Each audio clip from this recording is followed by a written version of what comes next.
Tra-la-la-la-la-la-la-la. See me dance the polka, said Mr. Wag like a bear, with my top hat and my whiskers that tra-la-la-la-track the fair. Where the waves seem chiming haycocks, I dance the polka. There stand Venus and children in their gay frocks. Boom, la-la-la, let's stare. To see me fire my pistol through the distance blue as my coat. Like Wellington, Byron, the Marquis of Bristol, those big great trees float. While the wheezing hurdy-gurdy of the merry wind blows me to the tune of Addy-Doody, sturdy-o for the chiefs of the rain. And bright as a seedsman's pocket, with thin ears candy toss too, is Mrs. Marigold's jacket, as she gapes at the indoor still, where dawn in the box of the sailor, blue as the decks of the sea, and Nelson awoke, crowed like the cocks, then back to the dust sank he, and Robinson Crusoe, the bright and foxy beer, but he finds fresh eyes in the negress smile, the poxy doxy dear, as they watch me dance the polka, said Mr. Wag like a bear, in my top hat with the whiskers right, tra-la-la-la-trap the fair, tra-la-la-la-la-la, tra-la-la-la-la-la, tra-la-la-la-la-la-la-la. Cried the navy blue ghost of Mr. Bellacre, the allegro negro cocktail shaker. Why did the cock crow? Why am I lost down the endless road to infinity tossed?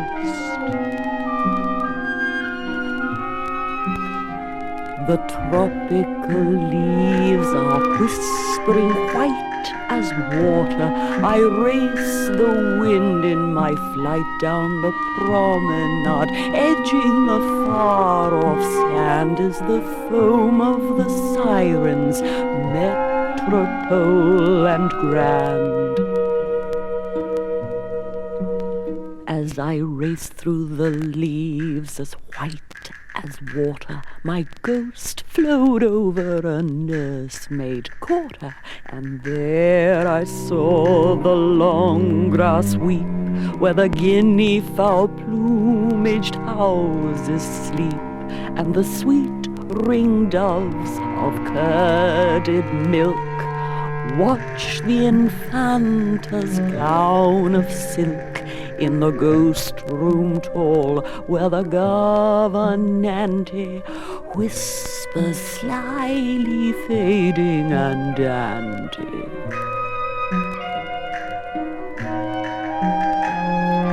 In at the window then looked he, the navy blue ghost of Mr. Bellacre, the allegro negro cocktail shaker.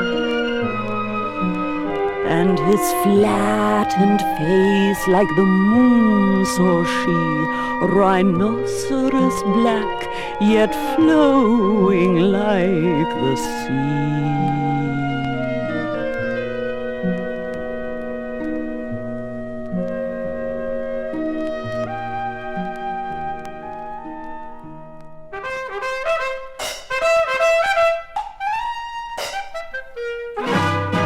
Something lies beyond the scene, the Auntasheen marine obscene horizon. In hell, black as a bison. See the tall black auger on the sofa in the algamote, his bell rope. Mustache, clear as a great bell. Waves in 1880 bustles come. Late with tambourines of rustling foam. They answer to the names of ancient dames and shames, and only call horizons their home. A coldly winged Chinese as these black armored fleas that dance the breezes, seeking for horizons wide from her horizon. In her wide vermilion pavilion by the seaside, the doors clang open and hide where the wind died. Nothing but the princess cockatoo salute, dancing a caprice to the wind's tambourine.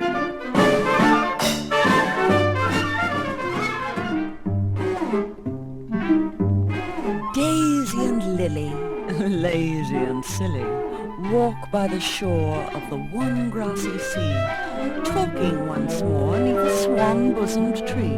Rose castles, Tourelles, those bustles, where swells each foam bell of ermine. They roam and determine what fashions have been and what fashions will be, what tartan leaves born, what crinolines worn.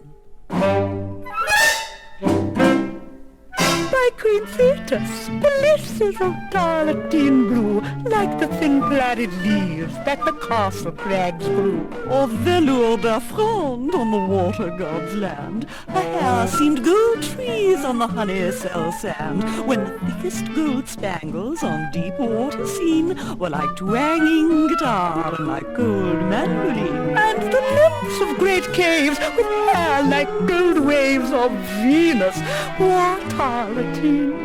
Louise and Charlottine, Boreas's daughters, and the nymphs of deep waters, the nymph de Lyon, Grisy the Ondine, wear plaided Victoria and thin Clementine, like the crinolined waterfalls. Wood nymphs wear bonnets, shawls, elegant parasols, floating are seen. The Amazons wear balzarine of jonquil beside the blonde lace of a deep falling well. Through glades like a nun they run from and shun the enormous and gold-rayed rustling sun. And the nymphs of the fountains descend from the mountains like elegant willows on their deep barouche pillows. In Kashmir, Alvanda, Barrage, Isabel, like bells of bright water from the clearest wood well. Our elegance favouring bonnets of blonde, the stars in their apiaries, Sylphs in their aviaries, seeing them spangle these. and the sylphs form from their aviaries fan with each long fluid hand. The Espanyol mimic the waterfalls over the long and the light summer land.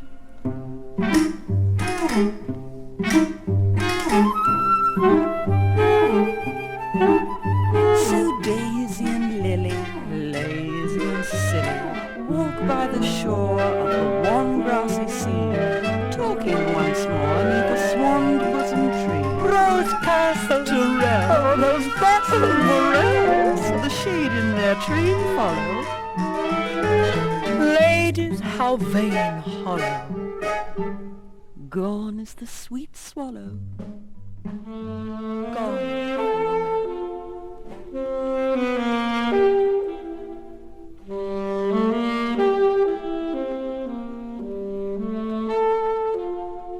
We bear velvet cream, green and babyish. Small leaves seem each stream, horses' tails that swish, and the chimes remind us of sweet birds singing like the jangling bells on rose trees ringing. Man must say farewells to parents now, and to William Tell and Mrs. Cow. Man must say farewells to storks and bets, and to roses' bells, and statuettes, forests white and black, in spring are blue with forget-me-nots, and to lovers true. Still the sweet bird begs, and tries to cozen them by angels' eggs, sold by the dozen. Gone are clouds like inns on the garden's brinks, and the mountain gins Ganymede sells drinks, while the days seem grey, and his heart of ice grey as chamois or the Edelweiss, and the mountain streams like cowbell sound, Demerara drowned in the waiter's dreams. Who has gone beyond the forest waves, while his true and fond ones seek their graves?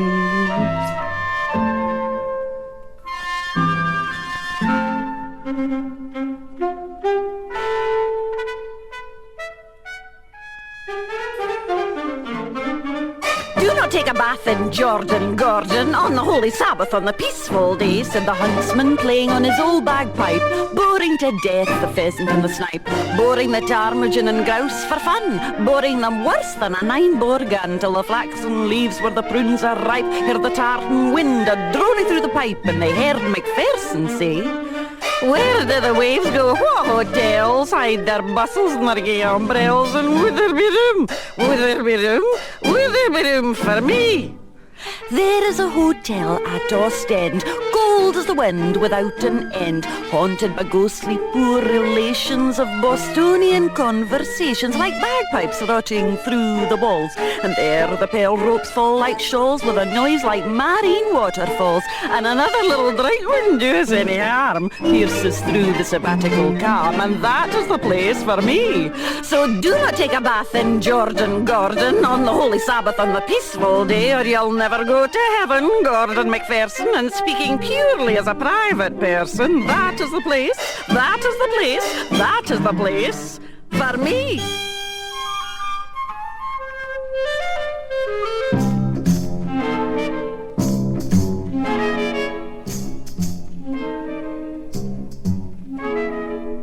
A Lily O'Grady, silly and shady, longing to be a lazy lady, walked by the cupola's gables in the Lakes Georgian stables. In a fairy tale of the heat intense and the mist in the woods, when across the fence the children gathering strawberries are changed by the heat into negresses, though their fair hair shines there like gold-haired planets Calliope, Io, Pomona, Antiope, Echo and Clio.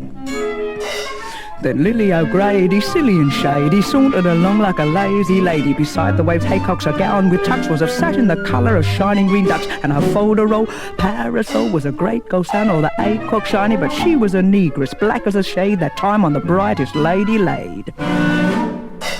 That her satyr dog haired as trunks of trees began to flatter, began to tease.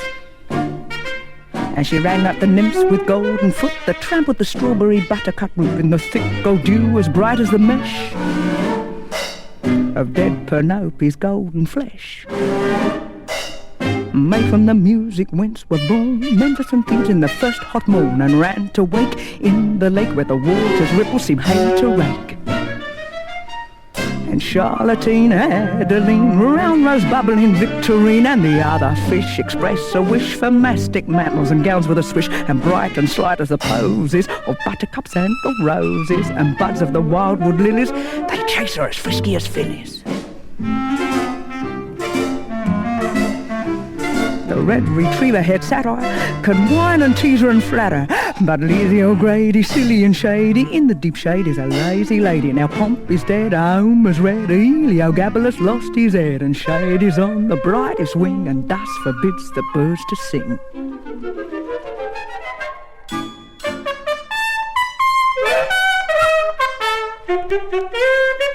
Oh, Sir Fox, tall as a stalk, before the honeyed fruits of dawn were ripe, would walk and stalk with a gun the rennet-coloured sun.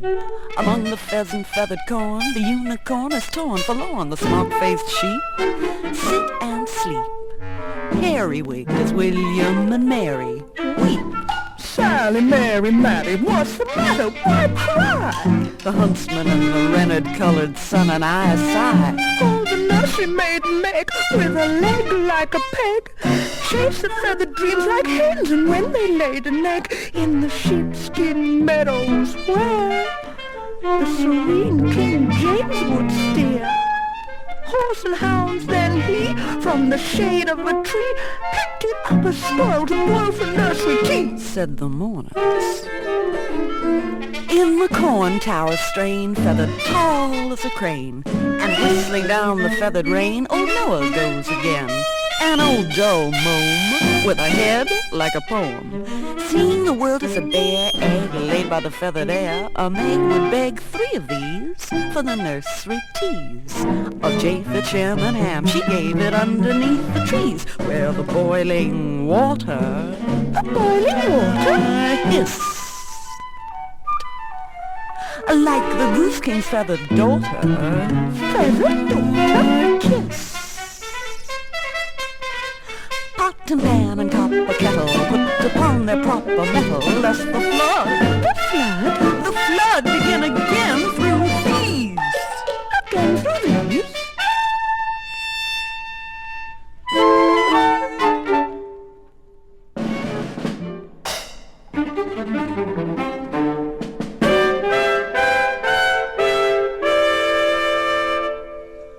When Sir Beelzebub called for his syllabub in the hotel in hell where Persephone first fell through as the gendarmerie were the waves of the sea, rocking and shocking the barmaid. Nobody comes to give him his rum at the rim of the sky. Hippopotamus glum enhances the chances to bless with the venison. Alfred Lord Tennyson crossing the barlade with cold vegetation from pale deputations of temperance workers, all signed in memoriam, hoping with glory to trip up the laureate's feet, moving in classical meters. Like balaclava, the lava came down from the roof, and the seas through wooden gendarmerie took them in charge while Beelzebub roared for his rum.